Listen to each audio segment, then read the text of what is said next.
Tennis Pakistan کے اسلام آباد studio میں مجاہد بریلوی آپ کو خوش آمدید کہتا ہے.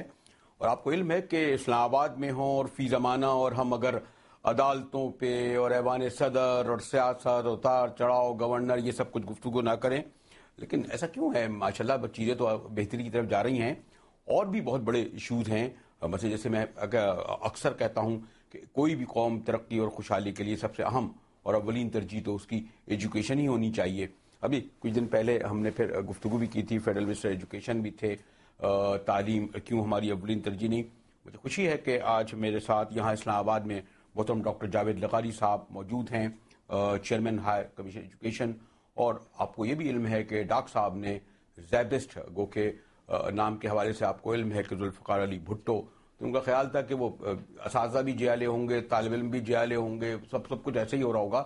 لیکن ماشاءاللہ انہوں نے پروفیشنلی زیبسٹ کو قائم رکھا اور اس کی ایک پہچان بن گئی. اور ایسا کوئی معاملہ نہیں ہے کہ وہاں داخلہ دیتے وقت ضرور ہو کہ اس کے نام کے ساتھ کوئی گیلانی، قریشی، بھٹو، زرداری وغیرہ لگاؤ. بڑا پروفیشنل ابھی تک چل رہا ہے.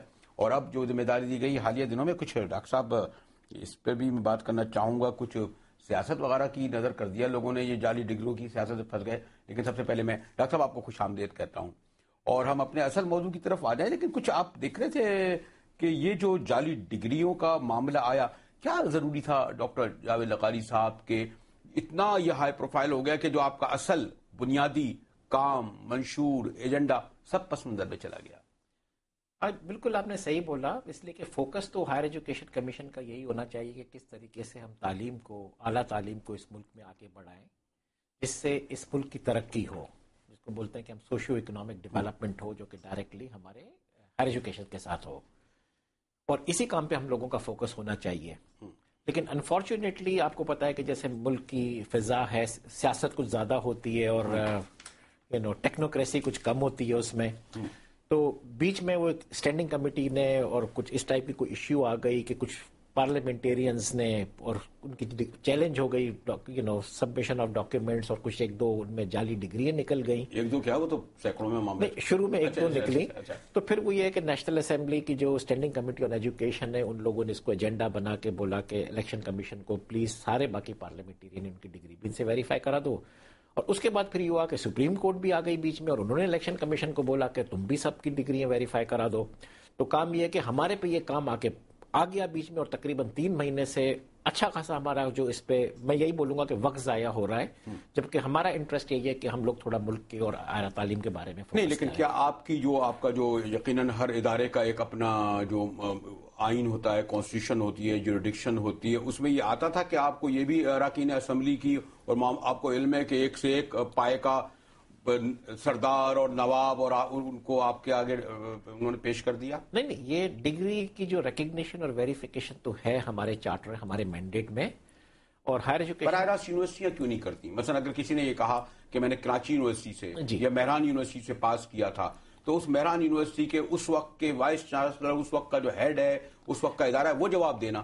یہ کیوں ہو گیا کہ ہر بات کے لیے انہوں نے کہا جی ہائر ایجوکیشن کرے ڈاکٹر صاحب؟ نہیں، اب دیکھیں نا، اگر ایک ڈگری ہے، لیٹر سے آپ بول رہے ہیں کہ یونیورسٹی ایک کی ہے اور اس میں اس کے وائس چانسلر کی یا کنٹرولر کی سگنیچر ہے، اصلی یا نقلی یا وہ کاغذ، اسی یونیورسٹی کے پاس جب وہ جاتے ہیں، اور جب آپ انٹرنیشنل باڈیز کے ساتھ ڈیل کرتے ہیں تو وہ پریفر کرتے ہیں کہ وہ ایک سنگل اتھارٹی کے ساتھ ڈیل کریں جو کہ ہائر ایجوکیشن کمیشن ہے. لوگ باہر جو ڈاکٹر صاحب، لیکن لوکل یہ جو مثلا یہ تو کسی کو علم ہے نا کہ مثلا فلاں شاہ صاحب نے یا فلاں بجرانی صاحب نے سندھ یونیورسٹی سے کیا ہے کہ کراچی یونیورسٹی سے، اور سب کو پتہ بھی ہے، وہ ڈگریاں موجود بھی ہوں گی قومی اسمبلی میں یا ان کے بایو ڈیٹا میں یا کچھ ہے. میں صرف یہ کہہ رہا تھا کہ ڈاکٹر صاحب کیونکہ آپ کو علم ہے کہ نقصان بہت زیادہ ہوا اور ہو سکتا ہے یہ آگے بھی جاتا، ابھی تو یہ مسئلہ ختم بھی نہیں ہوا ہے، اس کی تفصیل پتہ نہیں، آپ نے اگر 300 پتہ نہیں 250 کو کلیئر کر دیا ہے تو 50 رہ گئے ہیں اور 40 رہ گئے. میرا کہنے کا مقصد ہے کہ وہ یونیورسٹیاں بہرحال ذمہ دار ہیں، اور آپ لوگ تو اب آئے ہیں. اگر کسی نے سن 1980 میں، 90 میں، 95 میں پشاور یونیورسٹی سے کی نہیں کی، جعلی لی، آپ لوگوں کو کیوں ملوث کیا گیا؟ بالکل آپ صحیح بول رہے ہیں. اور ہمارے ساتھ بھی یہی ہے کہ جب ہمیں بھی ڈگریوں کی کاپیاں دی گئی ہیں، ہمارے پاس تو وہ ڈپارٹمنٹس اور وہ چیزیں ہی نہیں ہے کہ ہم ویریفائی کریں. ہم نے بھی تو آگے یونیورسٹیوں کو ہی بھیجا ہے. ٹھیک ہے، تو ہم نے سندھ یونیورسٹی کو بھیجا، ہم نے پنجاب یونیورسٹی کو بھیجا، پشاور یونیورسٹی کو بھیجا. ان کو یونیورسٹی نہ ان کے وائس چانسلر نہ اس کے ادارے وہ تو مرد الزام نہیں ہوئے نا، ان کے ساتھ تو وہ نہیں ہوا. اصل تو آپ کو ایسا لگا کہ ڈاکٹر جاوید لغاری کا ہائر ایجوکیشن کا کوئی پولیٹیکل ایجنڈا آ گیا؟ بالکل یہی تو بہت غلط چیز ہے کہ لوگوں کا یہ جو پرسیپشن بالکل غلط تھا کہ ہم لوگوں کا جیسے کوئی پولیٹیکل ایجنڈا ہے. ہم تو وہی کام کر رہے تھے کہ جو ہمیں کہا گیا تھا.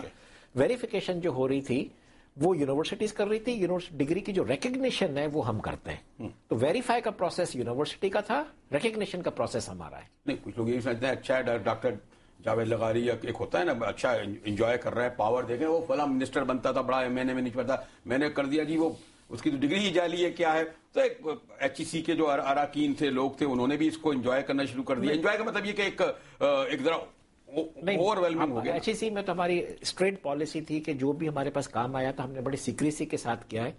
کسی کا نام ہم نے نہیں لیا. ہم نے ایک پالیسی بنائی ہے, ایک طریقہ کار بنایا تھا ویریفیکیشن کا, جو یونیورسٹیز کو ایکسپلین کیا تھا. پریس اور میڈیا ہمارے پاس بہت آتا تھا کہ ہمیں بتاؤ کس کی جعلی ہے کس کی اصلی. ہم بولتے تھے کہ یہ نام ہم نہیں بتائیں گے, ہم صرف الیکشن کمیشن کو بھیجیں گے, آپ کو پوچھنا ہے تو آپ ان سے ہوتے رہے, آتے رہے. وہ سورس سے لیک ہوتے تھے اور الیکشن کمیشن سے لیک ہوتے تھے. ہمارے یہاں سے کوئی آفیشیلی کوئی بھی ایسا پریس ریلیز یا کوئی نوٹیفیکیشن نہیں نکلتا تھا جس میں کوئی بھی نام ہم کسی کا. پھر بھی آپ ڈاکٹر صاحب, اگر میں یہ نہیں چاہ رہا ہوں کہ ہماری گفتگو یہیں پہ رہے, وہ جانے جنہوں نے جعلی ڈگریاں پیش کی اور پھر وہ تو کہتے ہیں جی اب جب وہ ڈگری کا ہی مسئلہ ختم ہو گیا تو اب اس کو کیوں لکیر پیٹ رہے ہیں. لیکن آپ نہیں چاہیں گے کہ یہ مستقبل میں جو آپ کا اصل بنیادی کام ہے اس پر توجہ دیا. اس لیے ابھی تو ایسا لگ رہا تھا کہ ہائر ایجوکیشن کمیشن کا لڑکوں کو باہر بھجوانا, یونیورسٹیوں کے بجٹ بڑھوانا, یہ جو باہر کی فیکلٹی کو لانا, یہ سب پس منظر میں چلا گیا. یعنی ہم جیسے لوگ جو تھوڑا بہت اپنے کو نام نہاد باخبر کہتے ہیں, ہماری بھی اتنی آگاہی نہیں تھی. نہیں ایسا نہیں ہے. میرا خیال ہے میڈیا کا جو فوکس ہے اور جو ہمارے پولیٹیکل سٹرکچر کا فوکس صرف فیک ڈگریز پہ تھا, وہ ہمارا میں سمجھتا ہوں کہ صرف 1 یا 2% آف دا ورک ہے. ہمارا جو 98% جو کام ہم لوگ کرتے آ رہے ہیں اور کرتے رہے ہیں وہ کام ابھی بھی چل رہا ہے. لیکن وہ 98% کام اس طرح سامنے میڈیا بھی شاید ہماری بھی ترجیحات میں نہیں ہے. میں اپنے کو مجھے جانوں گا, اور شاید ہو سکتا ہے آپ ہائر ایجوکیشن کمیشن نے بھی یہ سمجھا ہو کہ اس کی زیادہ تشہیر نہ کی جائے, یا کیا سبب ہے کہ وہ کام زیادہ لوگوں کو نہیں علم. ڈاکٹر صاحب علم نہیں, ہم تو خیر بتانے کی کوشش کرتے ہیں لیکن میڈیا ہم سے پوچھتی نہیں ہے. آج آپ میرے سے پوچھیں میں بتاؤں ہائر ایجوکیشن کمیشن کیا کرتا ہے. تو یہ ڈاکٹر صاحب نے مجھ پر ذمہ داری ڈال دی ہے. ویسے تو مجھے کہا جا رہا ہے کہ میں کسی ایک بریک کی طرف بھی جاؤں, اور جب ڈاکٹر جاوید لغاری ہائر ایجوکیشن کمیشن کے چیئرمین میرے ساتھ موجود ہیں تو آپ لوگوں کو بھی شریک گفتگو کروں گا. ایک آدھ اگر ہوا موقع تو وائس چانسلر ہزار سے بھی کسی پوچھا جائے گا کہ وہ اس تمام چیزوں کو. ڈاکٹر صاحب ایک خیال یہ پایا گیا اور یہ اعتراض یہ ہوا کہ ماشاءاللہ 2002 سے لے کر 2008 تک کوئی لگ بھگ 800 بلکہ 900 کوئی 9 اتنا گنا بجٹ میں تو اضافہ ہوا تمام یونیورسٹیز